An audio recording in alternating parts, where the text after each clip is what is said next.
Good evening, everybody. My name is E.R. Anderson. I'm the executive director of Charis Circle. Charis Circle is a nonprofit programming arm of Charis Books, and Charis Books is the South's oldest independent feminist bookstore. We're thrilled to be here with all of you tonight and with an international audience to celebrate the U.S. publication and tour of Rainbow Milk by Paul Mendez. We're also joined tonight by Naosie Dolan, an Irish writer who's born in Dublin. And I'm going to introduce Naosie first. Naosie's going to be our interviewer and conversation partner. So Naosie studied at Trinity College, followed by a master's in Victorian literature at Oxford. She writes fiction, essays, criticism, and features for publications, including the London Review of Books, The Guardian, and Vogue magazine. Her debut novel, Exciting Times, was published by W&N in the UK and by Echo in the US in 2020. It became a Sunday Times bestseller, widely translated, and optioned for television. She has been shortlisted and longlisted for several prizes, including the Women's Prize for Fiction, the Dylan Thomas Prize, and the Sunday Times Young Writer of the Year Award.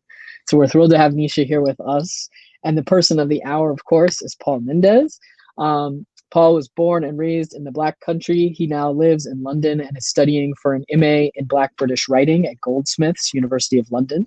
He has been a performing member of 2 theater companies and worked as a voice actor, appearing on audiobooks by Andrea Levy, Paul Theroux, and Ben Okri, most recently recording Ian Wright's A Life in Football for Hachette Audio. As a writer, he has contributed to the Times Literary Supplement and the Brixton Review of Books, and Rainbow Milk is his debut novel. So we are thrilled to have you both. Rainbow Milk has been tearing up the U.S. literary world. All the independent booksellers can't stop talking about it. The steamy parts, especially, people are very excited about the steamy parts. So I hope we'll get to talk a little bit about that part. So I am going to get out of the way, but before I do just want to welcome folks to ask a question at any point. You can ask a question by putting it in the Ask a Question box, which is at the bottom center of the screen, or you can just ask it in the chat and I'll move it over. And towards the end, I'll pop back up and help ask some of your community questions. So if you have questions for either of these wonderful folks, please feel free to ask them at any point, and we'll get to those towards the end. So thank you both for being here, and enjoy, everyone. Thanks, yeah. Thanks so much for having us. It's quite late where we both are, maybe a mile away from each other in London. But isn't it great that we're having a conversation in Atlanta, like that's so in Georgia? That's amazing.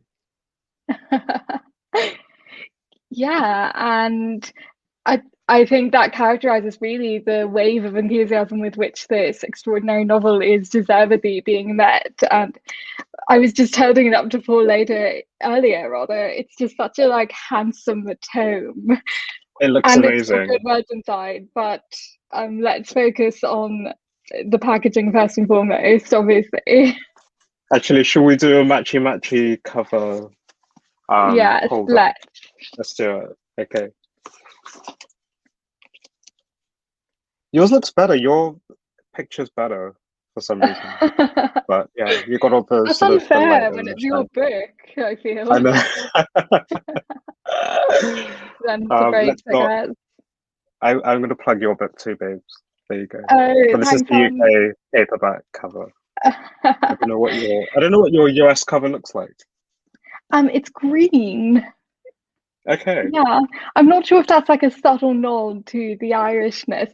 I found it funny, ER's comment, by the way, that the steamy parts are attracting interest, because I feel like the Brits really are not known for exporting good fictional sex. So you might be single-handedly rescuing the nation in that respect. No sex, please, we're British. That's the old adage, isn't it? That we just don't talk about sex at all. But yeah. Sorry, guys. I mean, I suppose the Irish stereotype is a variation on that, maybe a bit more Catholic and a bit less about manners and a bit more about avoiding hell, although, of course, that is also a theme in this novel. So, well, do you know what? I think tradition. I think the religious thing is an important point, because I grew up as a Jehovah's Witness. So, there's no sex before marriage. It's absolutely not allowed. Queerness is absolutely anathema to them. And looking back as an adult, as an experienced adult, I look back at certain brothers who were in my congregation. You could tell they were gay, but they were celibate, and they were pretty much, going to be virgins for the rest of their lives. And that was the mindset that they had. That they knew they were probably queer, but they could absolutely not do anything about it at all. And I suppose that suppression, because it is externally imposed. Once you sort of break free from that, you can go either way. You can either sort of uphold that for the rest of your life, or you can just blast free from it. And I think that's what I've done. I just did whatever I could to remove myself from that mindset, and plunged into my queerness through sex. So I've written sex in the way that the people I'm friends with now speak about sex. It's not in any way embarrassed about it. It's sort of glorifying in the sort of the filthiness of it, the sort of the joyfulness of sex, reveling in that rather than because as queer people, we kind of want to be as far removed from that kind of moralistic sort of heteronormative self-censorship, if you like, as possible. So yeah, that's kind of, I'm not sure I consciously thought that when I was writing the sex scenes, but still. Yeah, I suppose just like with actual sex, if you're thinking, how do I be good at this in the actual process, chances are you won't achieve that. Exactly. I've been meaning to say, by the way, so my flatmate read it because I wouldn't stop talking about it, and he goes like, it's so sexy. And I started, asking more detailed questions about what he thought of the sex scenes. And then he kind of clarified. He didn't mean so much that he found the scene sexy, because they often aren't. It was more at the level of prose. He just thought it was a really sensuous experience. And I think that's really what you were just describing, less about necessarily wanting to give the reader always a direct experience of the sex that they would personally want to have, but of opening up one's perception of the world in a way that lets you live more fully. Absolutely. I think Jesse's the sex that Jesse has, I mean, he's a sex worker. He's not necessarily choosing to have sex with these people. It's always pragmatic. It's always transactional. And, he makes the best of it, though. And yeah, I mean, it's ugly. And, because he's sort of come from this very sort of suppressed background, finds himself in a position where he can explore his sexual freedom for the first time. In a new city where nobody's going to judge him because nobody knows him, it has to be about his sensual experience. It has to be about him discovering what all of these things are that he's probably heard people talking about, that he's probably seen in porn, whenever he's been exposed to it, which is probably very rarely. But, when he finds himself in one of those kinds of situations, very much like the way he responds or listens when he's in a French restaurant for the first time and he's hearing people speak French, French people speaking French. He's from a very sort of uncosmopolitan part of the UK where he's never met people from that era. Like, I grew up in a very similar environment where there were three main ethnicities where I grew up. There are a small group of Black British people who are descended from the Windrush generation, then a small group of Asian people, mostly from India and Pakistan, Bangladesh, and then 90% white people, English, working class. So we didn't speak to French people. We never met French people, Portuguese, Italian, Spanish. But when you move to London and you get on the tube train and you're kind of expecting everyone to sound like they're on EastEnders. US audience, if you don't know EastEnders, it's a long-running daily soap opera set in East London, very working class, very trashy. Love it, or used to. I don't have time to watch it anymore. But I sort of expected everyone to be, Pat Butcher or, Barbara Windsor. But you sit down and it's kind of like, oh, what's that language? And, what sort of national dress is that person wearing? And it's a real kind of eye opener. So yeah, it's the brand new experience of almost being like, someone who's woke up from a coma or something and walks out of the hospital into the world in a very unfamiliar place, a familiar but unfamiliar place. And I just wanted to convey the newness of the experience all the time through Jess's very, very specific point of view. Yeah, I think it's a tremendous achievement the way you've got a continuity of voice. It feels at every point authentic to him, but you still weave in that polyphonic exposure and the change over time.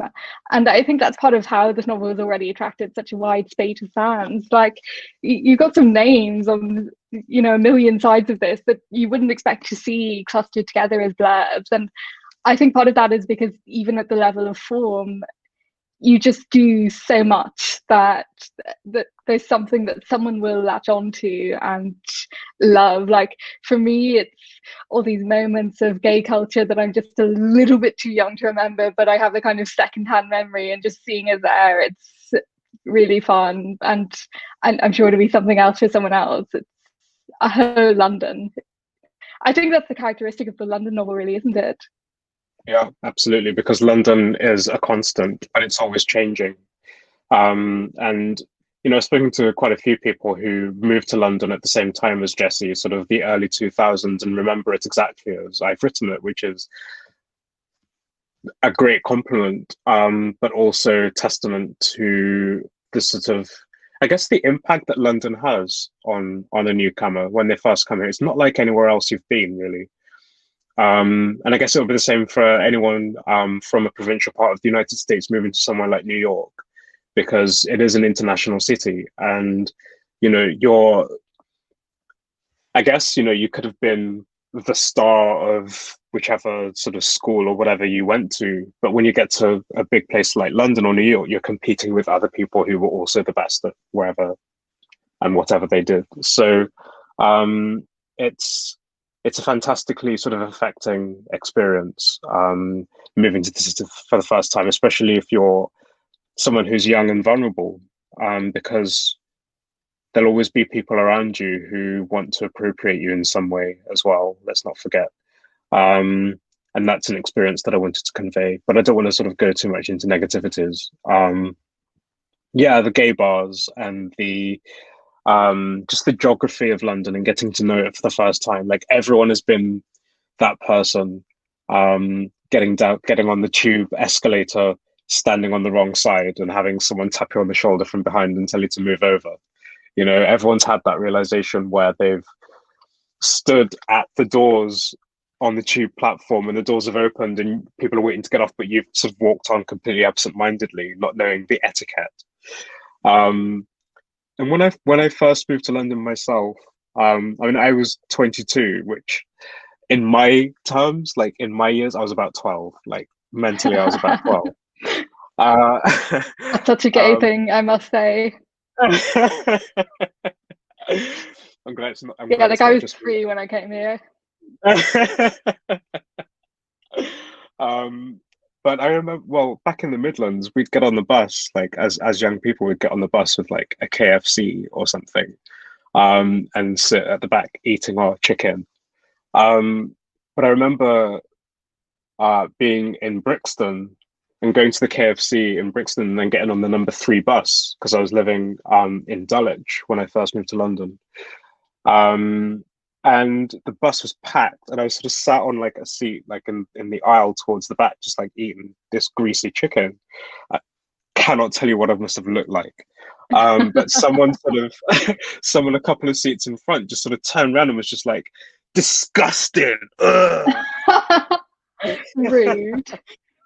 Well, it just made me realize, this isn't your own territory. This isn't your bus. Like, you have to share this space with all of these people who, are from different walks of life. And it was rush hour. They've all sort of had like a full day at work, etc., etc. They don't want to be getting on the bus and smelling greasy chicken. So it just kind of taught me a little bit about personal space and just kind of respecting others. But yeah, London is it's an extraordinary extra character, I think, in fiction, and it has it's a genre in itself, isn't it? There's been so much written about London over the years. I just read a novel called Escape to an Autumn Pavement by a Jamaican novelist called Andrew Sulky. It's published in 1960. And he lives in Hampstead in this boarding house. And he sort of gets on with some people and not with others, and works at a West Indian bar in Soho. And you know what? This is like 62 years old now, 61 years old, this novel. But I'm following his path. Like, I'm getting on the 913 bus with him, going up through Finchley Road, up into West Heath Road.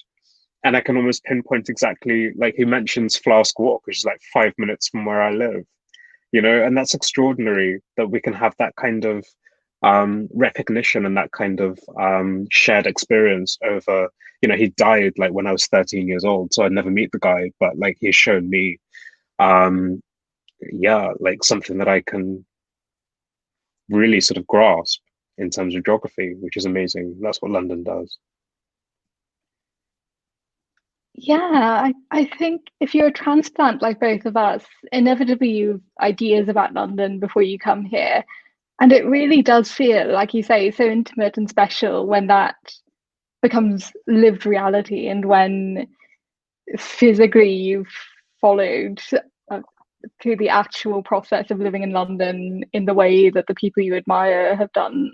Like recently, not recently at all, this was before coronavirus, but I was with my flatmate in a cocktail bar in Covent Garden, and the owner just mentions to us in passing, Charles Dickens used to come here, and it's like, in what other city in the world would you just walk into a cocktail bar and receive this fact?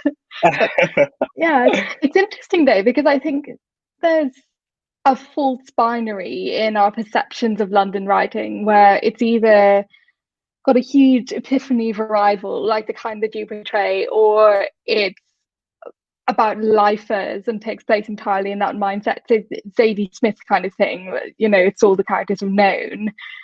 When in fact it strikes me that no one's ever fully acquainted with London. Like, Zadie Smith characters might seem that way because they're in their particular patch, but if you move them out to Pimlico or somewhere, like she says in NW, practically science fiction. So I think that's another way in which Rainbow Milk is a deeply London novel. It's not giving you the sense that London is knowable and Jesse's not there yet. It's him discovering himself and discovering London, and a sense that neither will ever be complete. Do you know what? You just reminded me that I wrote two quite similar passages in the novel. So, but set sort of 14 years apart. So when Jesse, in 2002, we first meet him in August 2002 when he's going to see a client, and he gets out of the tube at Brixton. So a bit of context for international viewers. Brixton is a historic area of South London, a historically black area of South London, where from 1948, when the immigration laws changed in the UK to invite people from the Caribbean, from West Africa, from South Asia to come and live and work in the UK to help rebuild the country after World War II. Brixton became that area where everyone moved to because it was kind of a slum. So that's where the sort of cheap accommodation was. I'm really oversimplifying that history, but Brixton is sort of, the black part of London, the most historically black part of London. I mean, you can kind of compare it to somewhere like Harlem in New York, but again, very different histories. So that would be too much of an oversimplification. But Jesse, having grown up as a black kid, but raised by a white stepfather, raised in a religion that was kind of a white supremacist organization, whether it sort of was consciously so or not. 10 white elders, are mostly sort of working class white, congregational territory. Jesse is raised to sort of not really sort of understand his own blackness or what it means to be a black man in this world. So when we first see him, aged 20, coming out of Brixton Tube, and just being immersed in Caribbean culture, in Black British Caribbean culture, it's kind of, it's just kind of like pandemonium for him. Like he's just noticing so much. He's watching everyone. There's a Christian evangelist sort of preaching, hell here, and there's, Rastafarians selling incense from trestle tables over there, and the smells of jerk chicken coming from the Caribbean restaurant over there, etc., etc., etc. And yet the same thing happens 14 years later with Jesse coming out of the tube again at Brixton to go for a picnic. He's become much more bougie, let's say, now. And what he's noticing is there's a Pret that's opened, which is a big sign of gentrification in any part of town. So just to illustrate how London changes so much and just means something different over time. As we grow up, London changes for us too. We've been in lockdown for a year. I've started going back out into the big wide world and noticing like how many buildings have been demolished and replaced by these kind of identikit looking, I don't know who designs these buildings, but they just all look the same and don't really have much character. But the real horror I have is that I don't remember what was there before. And so it feels like my memory is being erased, which is why it's so important to keep, I guess, maintaining the memory and maintaining our own response to the London that we call home, if you like. Yeah, I think that really chimes for me as a Dubliner, and we have Ulysses constructed because Joyce Feckin saw this coming 100 years ago. Like, yeah. Honestly, if you spit in Dublin, it'll land on a hotel that no Irish person ever can afford. And it strikes me that no one's attempted to do the same with London, construct a novel from which someone could remake all of London before late capitalism ruined it.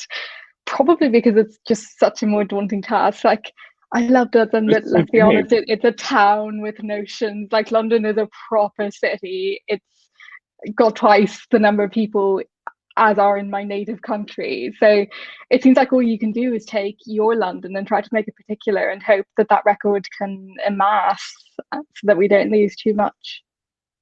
Yeah, I agree. There isn't really, I don't know, it's just hard to, I suppose because like I'm writing from an intersectional perspective, and I guess what I've tried to convey in the novel as well is like class mobility and all of those kinds of things. So Jesse can sort of live in Brixton, he can live in Tottenham, which is another sort of quite poor area, but he can also work in a pretty posh restaurant. He has friends and associates from across different races, classes, etc. So it's kind of, I don't know, I absolutely agree with you, but it would be great if someone was able to encapsulate the whole of London like that. The rich and the poor, the haves and the have-nots, the immigrants, the sort of lifers, as you say, the fashionistas, the construction workers, etc., etc. But I think you'd be looking at something Proustian. I think it would be sort of 6 volumes minimum. And I'm sure, I don't know who's I don't know if anyone has attempted it, but yeah, they would have to sort of make that their life's work because London is changing all the time. Like every year you get a new fresh group of students, even from overseas, coming in and making their mark, affecting the culture in their own particular way. That's just an example. But yeah, I think all I could really do was show what it was for, we don't really see very often provincial stories. And I mean, London is a very kind of popular subject and popular geographical subject in novels. But Jesse's from the Black Country. He's from an area in the West Midlands that is known, it's basically coal and steel, iron, chain making, forges, etc., etc. And the sort of sad effects of deindustrialization, the rising unemployment, the rising poverty, the lack of education, the lack of empowerment for descendants of these kind of workers who've had those jobs for generations, the lack of empowerment on their part to go out and get an education and do something else. So that's kind of interesting as well, to kind of set something there, just simply because it hasn't really been done, but also to have someone from there go to London thinking, well, here I am, I'm free, but actually they're not. And what they're doing really is pacing.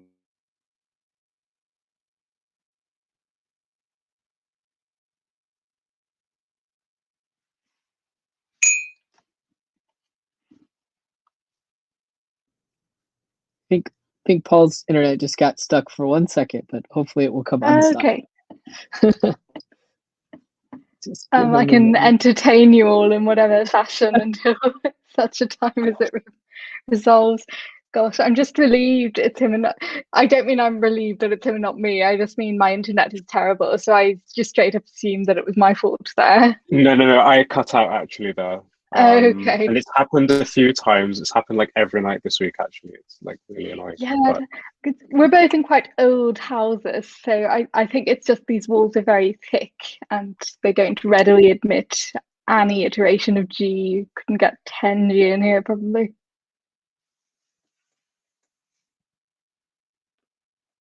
Is it tapped out again? Well, while we're waiting on Paul to be able to get back, will you give folks a synopsis of your novel, Nisha?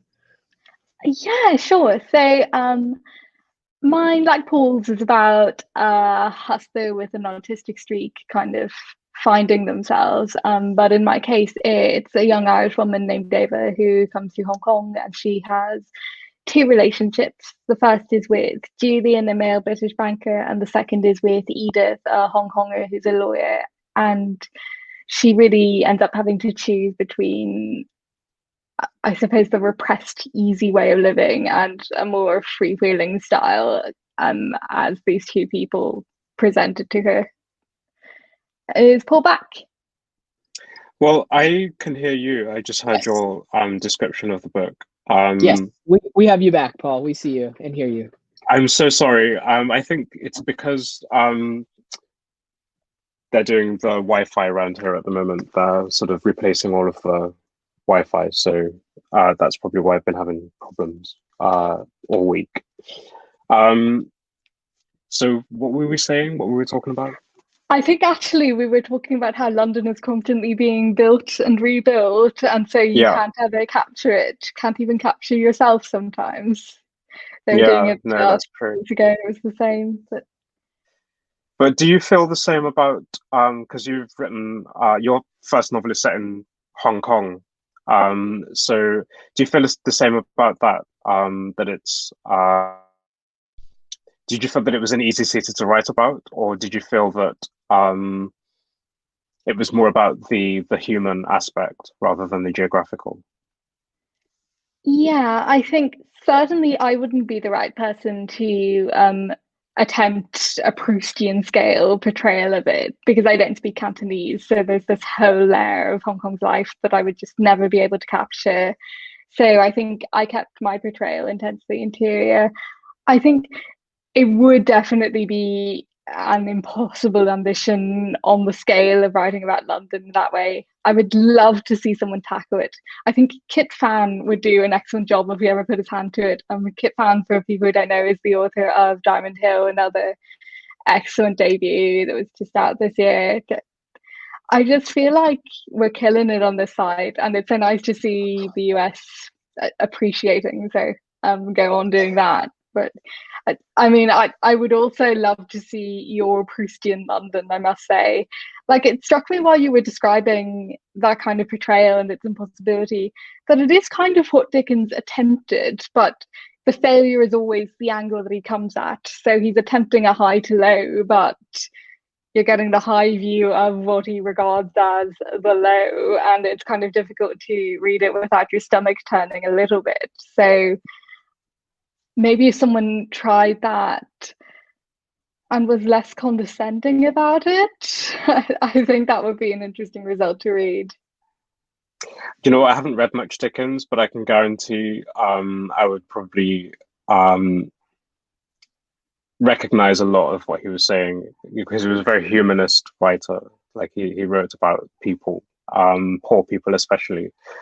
He did that better than almost anyone. So yeah, I mean, I would love to do more sort of London writing. And I think I guess like screenwriting is like the thing that I'm doing at the moment. I don't know how you feel like adapting as well a novel, but there's sort of the visual aspect this time of not having to do the job of describing a place, because you're actually writing a script that's going to be filmed in that place. So you don't need to do any of that anymore. It becomes less of that kind of a job. But what I love about somewhere like London is just the variety of people that come into your life.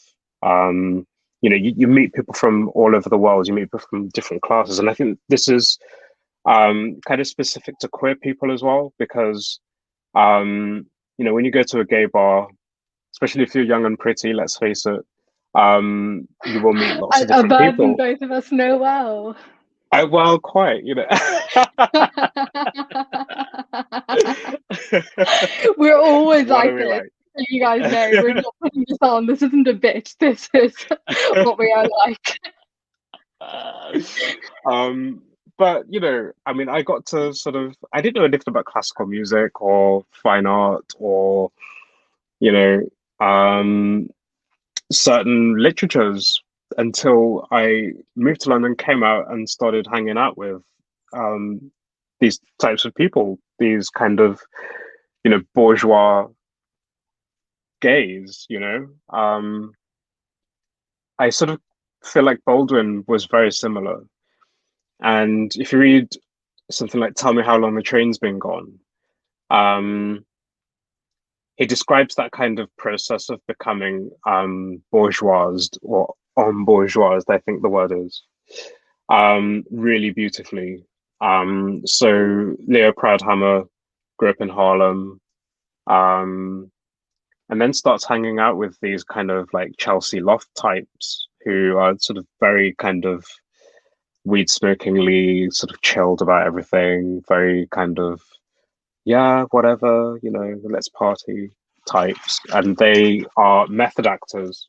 And he sort of goes to this method drama school. Let's sort of think of Lee Strasberg and that whole kind of collective. Works in a West Indian restaurant, meets different people through that as well. And it completely changes his mentality, because he feels like, you know, I could end up like my brother. I could end up being arrested just for being black. I could end up being taken off the street just for being black, which is what he witnessed his brother go through at the age of when Leo was 10 years old. But it just seems that Baldwin is sort of pushing us in the direction of, okay, so you could grow up sort of wanting to distance yourself a little bit, perhaps, from aspects of the community that you grew up in that seems to be undergoing quite a lot of stress, and sort of put yourself in a different place. But then how does that new person that I become, that sort of new sophistication that I attain, how does that then swing back to the person that I was in the first place, which I will always be? you know, whether I like it or not. I can't change the color of my skin. You know, I can't change the way people respond to me being a Black person and my Black body being in that space. So yeah, I kind of absolutely subscribe to that, and that's kind of one of the main aspects of my writing, because I'm constantly facing racial microaggressions. I'm constantly facing people who, you know, I've worked in restaurants, for example, for over 15 years. Don't anymore, thank God. But, you know, you can be doing any kind of amazing job, and all people want to know is, where are you from? You can't say London, you can't say the Black country, because they want to sort of put you in some little colonial box that they can then use to hold this authority over you. And I saw that in Escape to an Autumn Pavement, and I saw that in Tell Me How Long the Train's Been Gone. And so I kind of feel like I'm in a tradition now of a kind of small group of Black queer writers who are exploring, yes, self and ethnicity, and how I as an individual fit within my ethnic traditions. But also, we kind of want a European history behind us. We want an education that sort of befits our curiosities. And we're always kind of searching for that. We're always kind of, I suppose we're nomads, really. I mean, I would be a nomad if I didn't have a boyfriend who owned a house, and I'm kind of here now. But, but you know, I guess we're always trying to find ourselves, and I think that's probably part of the course with writers, anyway, isn't it? We're never sort of settled on one particular. Well, at least the best ones aren't, anyway. We don't just assume that we know everything. Yeah, I think if you're the kind of person who can readily put on enough different masks and personas to write convincingly about a range of people, it's then really difficult to choose, right? Because it has all this weight of selection that it wouldn't if you just had no option but to be a particular way. Like, I think that's perhaps one aspect of what you were saying about, I won't even try to say en bourgeoisement. I just did, despite saying I wouldn't. You said it perfectly. I didn't. Oh gosh, the school French left out of gay Still people, there. because, like, obviously there's no inherent reason that we would be more drawn to bourgeois white English culture than someone else from our exact background who wasn't gay. I think it's because if you grow up hiding things about yourself anyway and choosing anyway how to present, then you, to some extent, when you arrive in a city, feel like a kid in a candy store, suddenly seeing, and like, I'm still like this, like, because I'm in West London now, so I like see a woman walking down the street with like a small black handbag and matching shoes, and they'll just basically think, do I like this look? Do I want this to be my look? And then I'll like reject the notion, think that it does not reflect on my personality were I to attempt it. But it's still an option for me in a way that I don't think it is to the same extent for a straight person. I think they grow up with a much more fixed sense that they are who they are. I think so. I guess I don't know. I'm not straight, but from the outside looking, Thank God. So from the outside looking in, straight people don't necessarily have to do something different. They don't have to be different from the norm, or whatever the norm is that society decides. You know, they don't have to stray from that. They, you know, I mean, it's probably best that they don't, you know, as far as they're concerned, because it's, I don't know, I'm generalizing. But I suppose as queer people, don't fix it. Yeah, exactly. But as queer people, we need to present in a way that we could be recognized by other queer people. You know, because that then becomes our queer space. And I think that's really important, considering a lot of queer spaces, physical queer spaces, are closing. I was interested to hear what you were saying earlier about the sort of aspects of gay culture that you feel too young to have experienced firsthand. even I do. I mean, I wrote about the Coleherne, but like I only went there once. And that was in 2006, about 2 years before it closed down. And it just, considering the amazing images from the late 70s, early 80s, when it was like the best leather bar in the world. And, on a summer's evening, there'd be like hundreds of like really hot men in sort of jeans and chaps and leather harnesses standing outside drinking pints. And, one guy with a collar and, attached to another guy by the chain, etc., etc., that kind of whole look. It was as far removed from that as you could possibly imagine. I mean, there was like a jukebox in the corner, and there are a few people sort of like, rocking their heads, but God, like it wasn't that. So even I'm kind of, I guess, sort of having to do the research secondhand in order to sort of be part of that queer experience and to sort of reclaim that queer history for myself. But again, that's sort of the beauty of writing. We don't have to experience things. We observe and we imagine, and we do rely on memory up to a point, but that's only a part of it. I've written sort of 3 generations of queer Black male stories in Rainbow Milk. Grandfather, father, and son. All of them are queer in some way, same gender loving in some way. And that helped me to not only, because the history of Black British culture from 1948 and the Windrush generation onwards, and the queer history, the recent queer history in Britain, from the 1957 Wolfenden report that recommended homosexuality be legalized, to the eventual decriminalization or partial decriminalization of homosexuality in 1967, through to the imposition of Clause 28 in 1988, which prohibited the teaching of homosexuality in schools, to then that being revoked in 2003, to leading to, in 2014 or around that time, gay marriage being legalized. At the same time as that, some of the immigrants from the Caribbean and South Asia who came here in the 40s and 50s and 60s, their landing cards had been burned or destroyed by the government, and they were now being asked to prove that they were legal citizens in this country. So you can't have, they're not separate at all. You can't have one without the other. The multicultural history of Britain is absolutely parallel and interacts with the queer history and the sort of the liberation. So I wanted to tell 3 generations of Black British history, but I also wanted to tell 3 generations of queer history.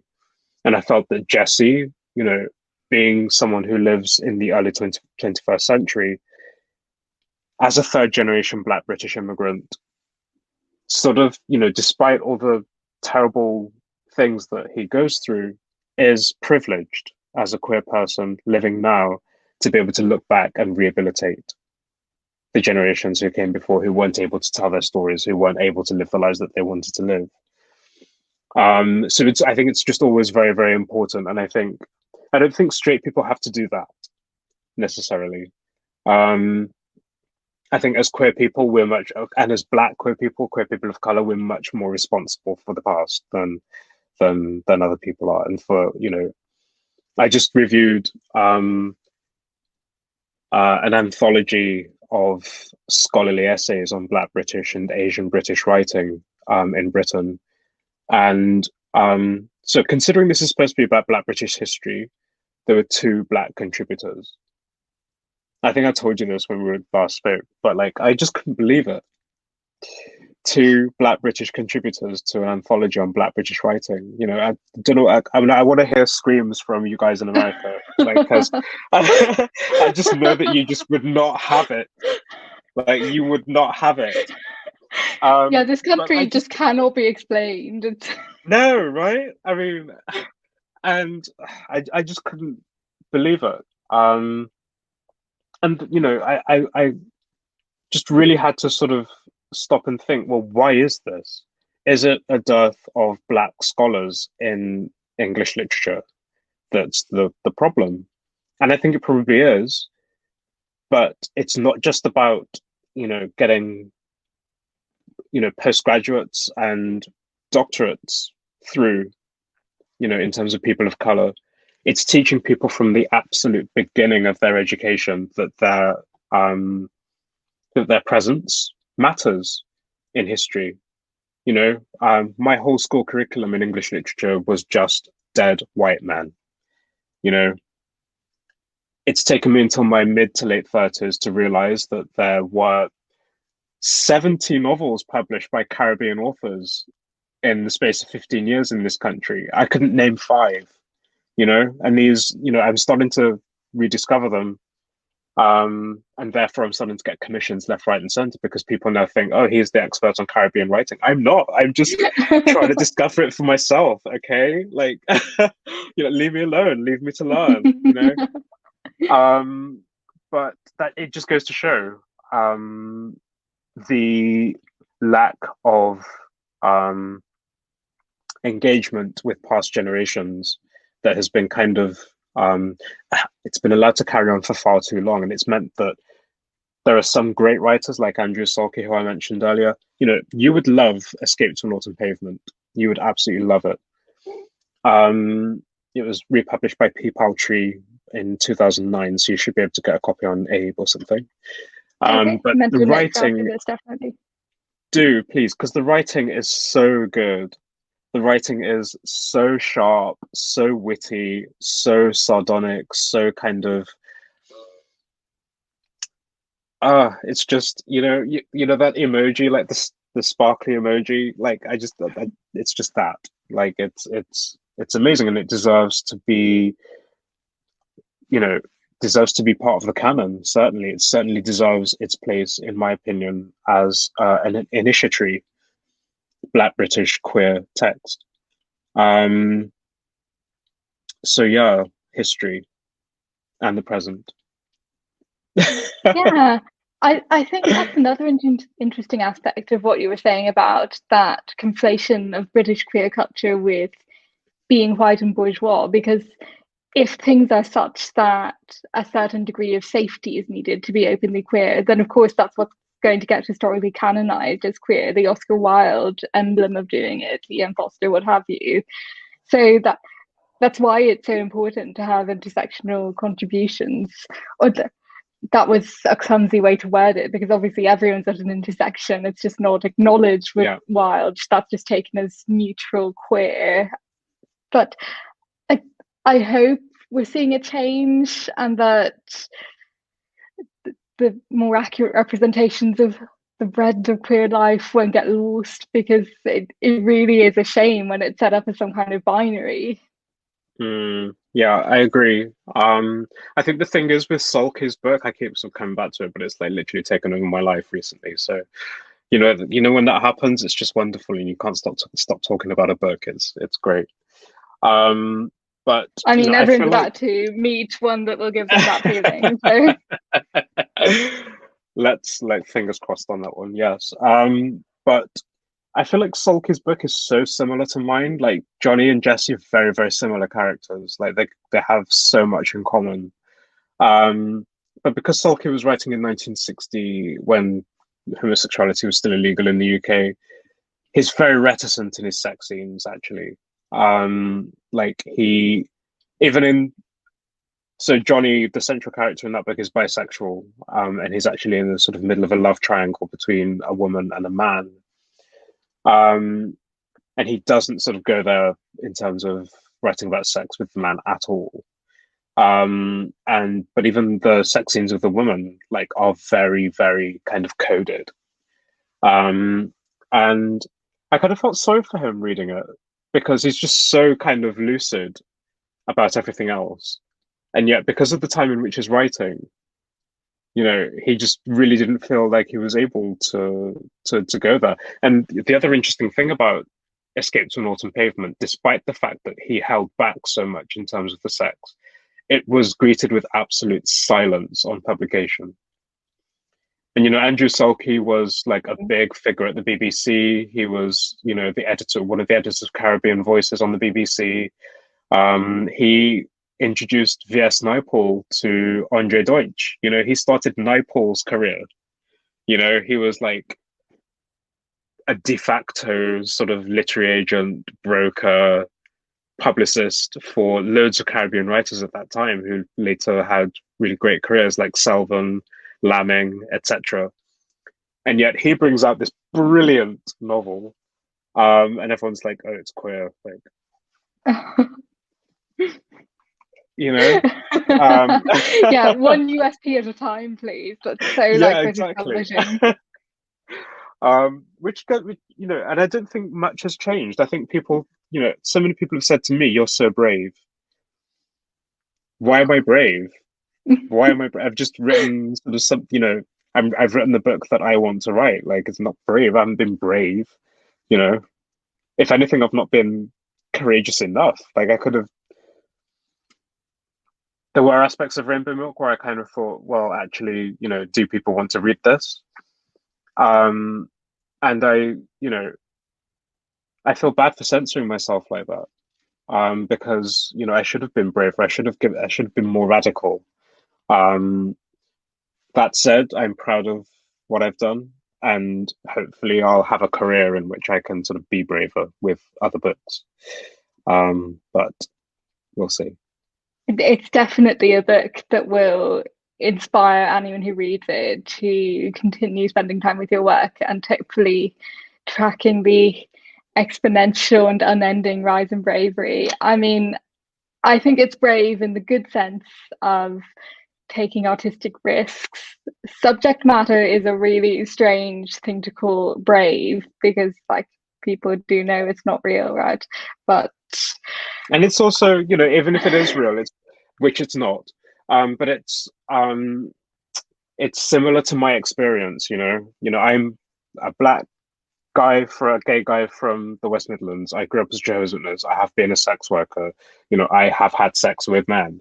You know, so I'm going to write about those things because because people didn't know about them, and B, those identities in combination have affected my life in a particular way and sort of given me, I guess, different issues. Made me see things a certain way, I suppose. And that's kind of really useful for writing, to have that sort of different perspective, to be able to sort of come into something that's very familiar to everyone, to a shared experience. For example, the scene set on September 11th, 2001, when Jesse is out on field service preaching, and the first door he knocks, he gets invited, and it's a gay couple. And so he watches the news with this gay couple, and he doesn't know which is more sort of mind-blowing for him, because it's the first time he's ever been in the same room as two men who are in a relationship. But then he's watching 9/11, and it's like Armageddon is happening, and this is what he's taught is going to happen one day, and that you have to survive it, you know, because then you're going to inherit paradise, etc., etc. So we all remember what we were doing on 9/11, but we're all doing something different, you know. So it becomes an interesting way to sort of explore shared experience, but also to sort of see something from, you know, a pair of eyes that we just aren't familiar with necessarily, that we don't see portrayed very often in TV, film, or in literature. Yeah, I think it makes you sharper to the particularities of your perspective in a way that also just makes you good at portraying absolutely everyone. Like, I think you write women really well, and I think gay men often do, because there's not the automatic assumption that so much of British writing has that it just will be right. And I think awareness that you're coming at something with an angle is something that everyone should have, because obviously everyone's coming at something from an angle, but writing that's historically lacked that awareness tends as a result to be quite stale. We're just absolutely trashing straight men, aren't we? Yes. I came here to do that, delivered. Okay, so, well, evidently we could talk for hours and hours, but I think we have well since reached the point that ER asked to be invited back in to take questions. So shall we do that? Hey, ER. This is great. So, actually, I just have a couple of quick questions. So, one, y'all really did cover so much, so this is lovely. Thank you. One that Sarah, who's the co-owner of Charis, who just loved your book and really has been strongly promoting it here to all the indie booksellers. She said her favorite thing about it. No spoilers, but she said one of the great things is that you really pull all of the threads together in a very satisfying way through some things that are sort of coincidental, but in a way that she felt was very believable given her experience of queer culture, that coincidences do happen. And because of how, in some ways, both small, even in big cities, queer culture can feel. And so, and sort of the shared nature of queer community. And so she wanted to know at what point you kind of arrived at the solutions for some of those things. Like, did you always know the threads were going to come together in the way that they did, or was that sort of a later craft decision? That's a very, very good question. I didn't make any sort of big decisions apart from the last decision I made, which was to retract the first person narrative that I'd already handed into my publisher 3 days later, and rewrite the whole thing in third person, which completely changed the whole story. Then I created the character of Graham, who is Jesse's white adoptive father, and brought in so basically the first person narrative of Jesse was just his experience being disfellowshipped from the community of Jehovah's Witnesses and his career as a sex worker. And it sort of ends at a particular time when he's still in that sex worker space. And yeah, so then I kind of thought, that's not the novel. That's not what I want to write about. So I switched to third person, created Grow, and then brought Norman in as well. And Norman's section was something I'd written a couple of years before. And I realized that Norman and Jesse were related, but they would never meet. And then so the shape of the novel as a whole came to be Norman and Jesse as two separated generations coming together to tell the story of the missing generation in between. And that generation was, of course, lost to the AIDS crisis. So it really gave me an opportunity to sort of, I ran out of time. I wanted to write Robert's story in full, but I ran out of time. You know, I'd gone 5 months past my deadline at this point. So, yeah, I guess necessity is the mother of invention. And yeah, hopefully I've written two characters who are strong enough to be able to pull it off. But I mean, there are coincidences towards the end, and I kind of do agree with you. Queer communities are very small. You know, I know a lot of queer people in London. I mean, there's a lot that I don't know, but like, you know, they'll know people who know me, you know? So that's the beauty of the big city as well, isn't it? The longer you're here, the more people you'll know, the more sort of institutionalized you become. And I don't think it's sort of beyond the realms of possibility that you'll see someone in a park one day and they will recognize someone in your face. You know, it's not just the queer community that's small. The Black queer community is even smaller. Not in terms of number necessarily, but in terms of everyone knowing each other. So yeah, I kind of played up to that. And you know, there've been a couple of Goodreads reviews. I don't read them anymore, but like when I first was published and didn't have any professional reviews yet, I read the Goodreads reviews. And some people were like, oh, well, you know, there's Victor Hugo levels of coincidences happening here, but, you know, I mean, what can you do? Yeah. You know, sometimes coincidences do actually happen. So, and especially when it comes to the queer worlds and the art worlds meeting, again, in a majority Black space, that again is a very rare and very sort of special little intersection at which you'll find a lot of familiarity there if you're in that space.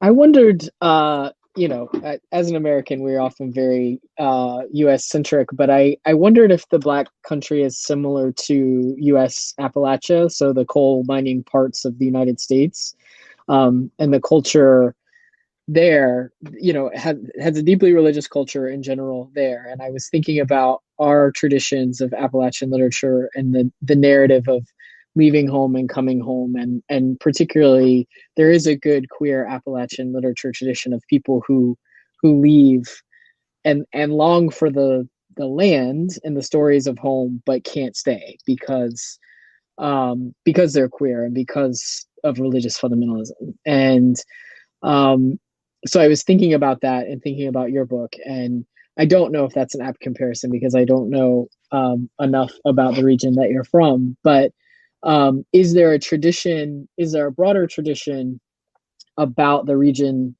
of literature about the region where you're from in terms of people leaving home, or have you sort of created that for your own uses? There is no literature of the Black country at all. Much to my chagrin when I was researching, certainly the 1950s section of the book. The one of the only books I could find, and pretty much the best known, and I'll be shocked if you have heard of it, was Living by Henry Green, which is set in a fictitious part of Birmingham, UK, in the 1920s. And it's written in a sort of Brummie dialect, which is similar to the Black Country dialect that I've written in Rainbow Milk. And yeah, I mean, it's a complete ghost town in terms of literature. There are no bookshops there. It's not a writer's community at all. It's not even a religious community. You know, Jehovah's Witnesses are in every country in the world. You know, they're like cockroaches. You'll find them absolutely everywhere. Sorry, but like the Irish and Jamaican. But Empire and God, those are the two things that just spread people out.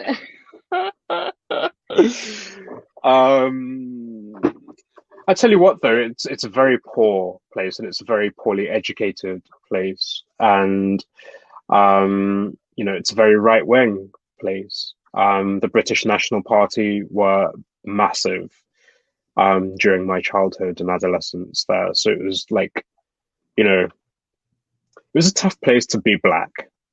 You know, I was the only Black boy in my year at school, or at least the only one to make it through to the end. And you know, I may sound posh, but I went to a really bad school where, you know, kids got expelled every week. Teenage pregnancies were high. Exam results were the lowest in the district. Sandwell, the borough that I grew up in, was the third most deprived in the country at one point. So, you know, I didn't have enough to eat growing up, basically. You know, sometimes it was a case of my parents paying the mortgage or feeding us, and the house won. So it's not a literary place. I've managed to transcend that, but I'm one of a number of ex-Jehovah's Witnesses, actually, who are now sort of top creatives, you know. So people who work in fashion, people who are photographers, artists, curators. I've had so many of these people in my DMs on Instagram being like, thank you so much for writing this book. You know, I'm also an ex-Jehovah's Witness. You know, I'm the editor of this journal, da, da, da, da, da. And I'm like, wow, like there's so many of us who kind of left that behind. And I did, there must have just been like a real kind of burning energy. When you leave something like that behind, there's a burning energy to really crush, because what it does is it teaches you that everyone outside the organization is bad and evil and is going to die at Armageddon, you know? And yet what I've received, I mean, of course, I know that not everyone in the world is perfect, but what I've received outside the organization of Jehovah's Witnesses is unconditional love and non-judgmental love. And that's not what I received when I was in there. And I think that's probably the case for all of those people I mentioned. So we have this burning desire to tell a story, to break down the one that has been that we've been indoctrinated into, to break that down and start thinking for ourselves. And I think the way to do that, for me, has been through art in some way, art, literature, because that means I'm not relying on a god. I am in control. My imagination is in control. I'm the creator. And so, yeah, I don't know, maybe I'm the bard of the Black country now. I love it. So that actually leads into my final question, and then I know it's late there, so I'll let you guys go to bed. But you sort of mentioned some of the lineages that you are writing within and some of the folks that you admire. But I'm wondering if if there's a 12-year-old who picks up your book, and is, you're writing to the future generation, how do you hope your work might speak or inspire the next generation? What are kind of the things that you hope carry forward, and spark? Well, first of all, I think 12 is a bit young to be reading my book. I mean, I'm gonna have to write an abridged version for them. They will learn many things. Many things. I'll be like, because some 12-year-olds are like really mature. So yes, I could be like, look, if your parents read it first and say that you can read it, then off you pop. But in all seriousness,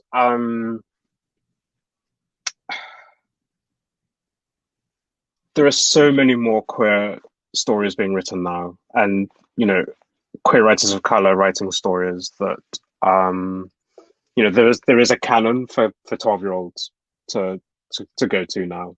They don't have to grow up without role models now, as I had to. I was never pointed in the direction of Baldwin, never pointed in the direction of Morrison, Langston Hughes. And these are all people I've had to sort of figure out that I need. Even it wasn't even for me just a case of, okay, I'm Black, and I'm queer, so I'm going to do that. It even took me a long time to realize that I was Black and queer, and that there was a literature for me at all. That literature could be Black and queer. That's pretty much why I read things like Proust when I was in my mid-20s, because I picked up The Guardian, and The Guardian's like, you need to read Proust. So okay, that's literature. That's kind of what I'm supposed to be. So I think it's going to be a lot different for young people now. I think at every age level now there are books for children that represent them, and that's a brilliant thing, I think. But I would like a young person, if they read my book, to appreciate that. First of all, I want their parents to read it and for them to see what can happen to a young person, a young queer person, if they're not loved. If you withdraw love from them, if you don't give them the space to grow in the way that they need to grow, but also for young people, okay, life's not perfect. The people around you might not accept you for who you are, but that doesn't mean the end for you. Things may get really difficult, but just keep the faith, just hang in there, read, and find people who do value you and will sort of enable you to self-actualize. Know your value. That's what I would say, and that's the sort of the message that I would like people to take from my work. Lovely. Well, we certainly second finding yourself in books and in stories. That's so much of what we try and do at Charis. So thank you both so much for being with us and staying up late to speak to us over here tonight. I'll be adding captions to this and putting it up on YouTube so we can reshare it on YouTube as well. And I wish you both just so much luck with the rest of this year. I hope you stay healthy and safe, and that your books continue to do well around the world. They really are gifts to so many people, but especially to young queer people. So thank you for spending time with us. Thank you too, and thank you for all the amazing work you do as booksellers. It's much appreciated by us. Thank It's our you. pleasure. Take care. Y'all be safe. Bye-bye. Good night, you too. Bye-bye.